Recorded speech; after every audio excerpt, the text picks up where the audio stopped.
teman-teman semua. Kali ini kita akan mempelajari tentang dasar-dasar pemetaan, penginderaan jauh, dan sistem informasi geografis. Apa sih peta itu? Peta merupakan gambaran sebagian atau seluruh permukaan bumi dalam bidang datar dengan menggunakan skala tertentu.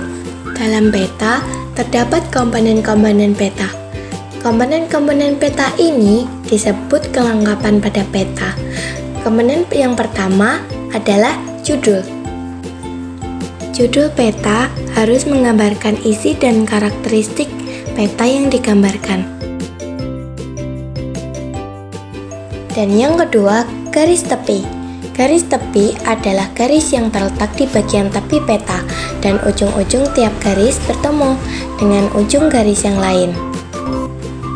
Ketiga, garis astronomi atau koordinat. Garis astronomi adalah garis pada peta yang menunjukkan koordinat garis lintang dan garis bujur. Keempat, legenda dan simbol. Legenda adalah keterangan dari simbol-simbol yang merupakan kunci untuk memahami peta, sedangkan simbol adalah tanda atau gambar yang mewakili ketambakan yang ada di permukaan bumi yang terdapat pada peta ketambakannya. Pada simbol terdapat beberapa jenis, yaitu simbol titik yang digunakan untuk menyajikan tempat atau data posisional, simbol garis yang digunakan untuk menyajikan data yang berhubungan dengan jarak, simbol area digunakan untuk mewakili area tertentu dengan simbol yang mencakup area tertentu. Kelima, inset. Inset peta adalah komponen peta yang menggambarkan kedudukan suatu wilayah yang dipetakan terhadap wilayah lainnya. Keenam, skala. Skala peta adalah angka yang menunjukkan perbandingan jarak mendatar pada peta dan jarak sebenarnya di lapangan. Ketujuh, orientasi. Orientasi merupakan arah petunjuk mata angin. Orientasi bertujuan untuk menunjukkan arah utara, selatan, timur, dan barat. Kedelapan, sumber dan tahun. Sumber pada peta merupakan sumber data yang digunakan pada pembuatan peta. Sementara itu, tahun pembuatan peta dapat membantu pembaca peta untuk menganalisis berbagai kecenderungan perubahan dari waktu ke waktu. Selanjutnya, kita akan belajar mengenai penginderaan jauh. Penginderaan jauh merupakan suatu teknik dan seni untuk memperoleh informasi objek dari jarak jauh tanpa kontak langsung dengan objek, gejala atau daerah yang akan dikaji dengan menggunakan sensor.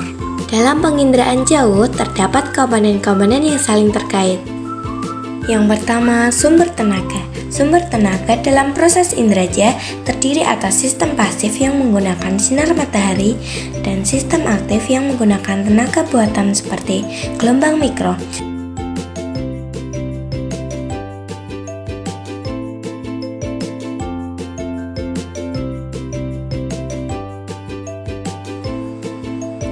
Kedua, atmosfer.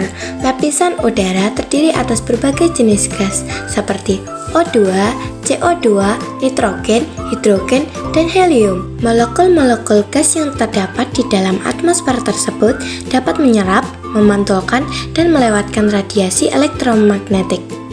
Dalam inderaja, jendela atmosfer adalah bagian spektrum elektromagnetik yang dapat mencapai bumi.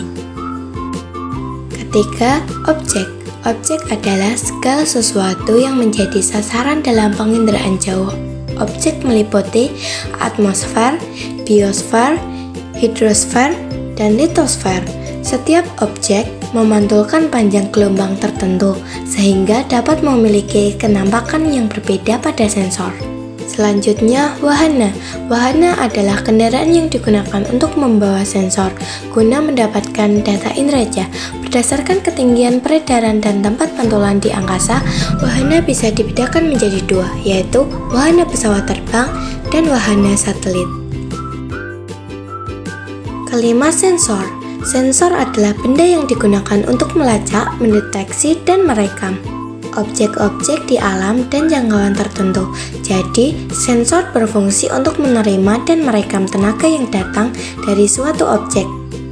Selanjutnya, perolehan data. Perolehan data dapat digunakan dengan dua cara, yaitu cara manual dan cara numerik atau digital.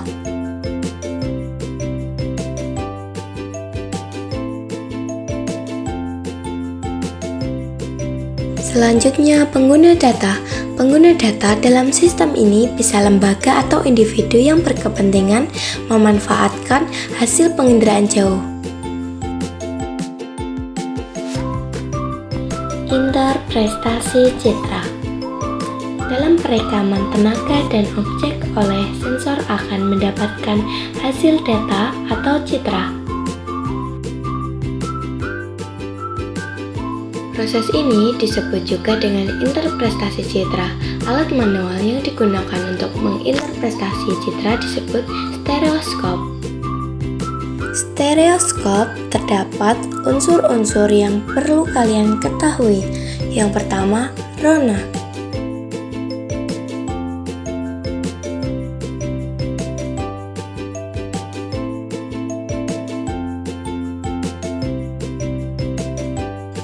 Kedua, warna.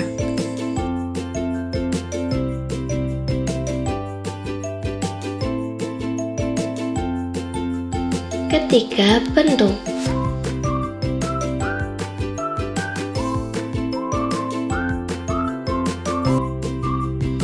Keempat, ukuran.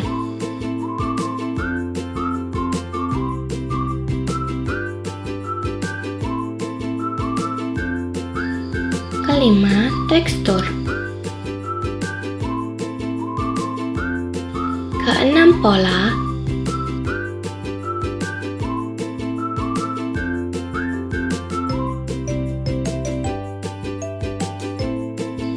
Ketujuh, bayangan.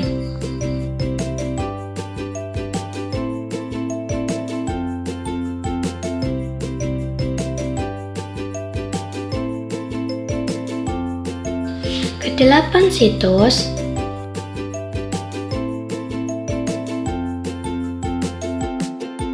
Dan yang kesembilan, asosiasi.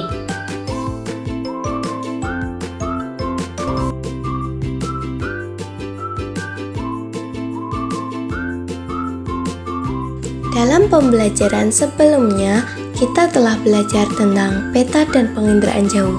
Keduanya tidak dapat dipindahkan dalam sistem informasi geografis atau SIG.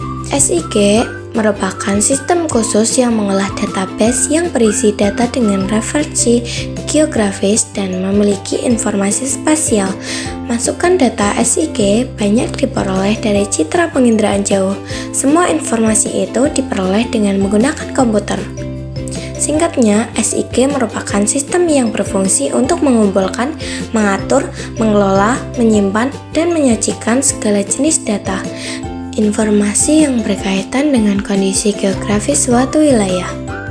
SIG dibentuk oleh komponen-komponen yang saling terkait satu sama lain.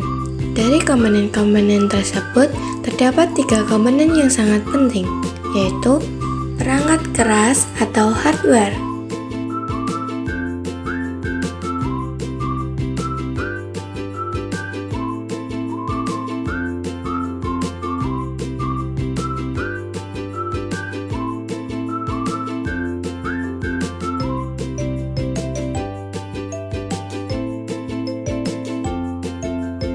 selanjutnya perangkat lunak atau software.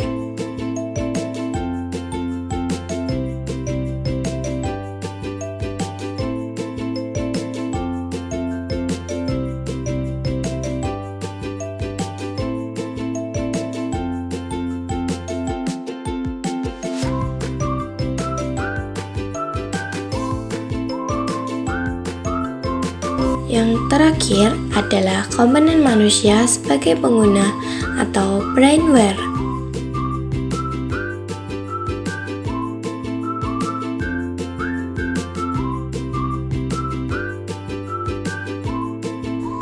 SIG dapat mempresentasikan dunia nyata ke dalam layar monitor komputer.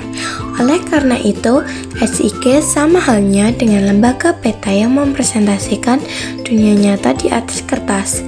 Meskipun SIG melalui komputerisasi memiliki kelebihan-kelebihan tertentu dibandingkan dengan peta, akan tetapi sebuah peta dapat disebut SIG juga karena menginformasikan data-data dalam ruang, khususnya muka bumi.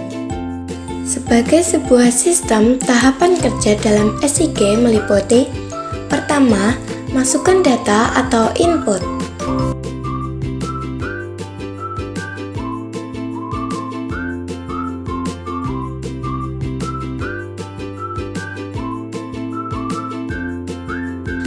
Kedua, proses pengolahan data.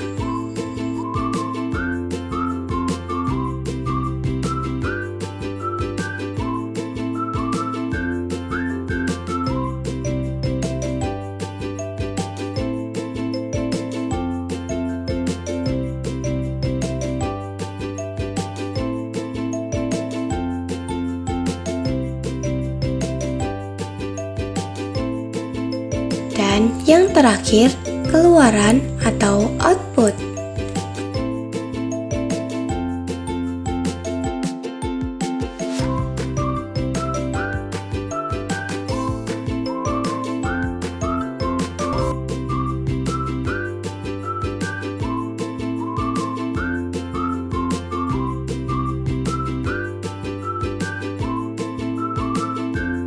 Sekian presentasi dari saya, semoga bermanfaat untuk teman-teman semuanya.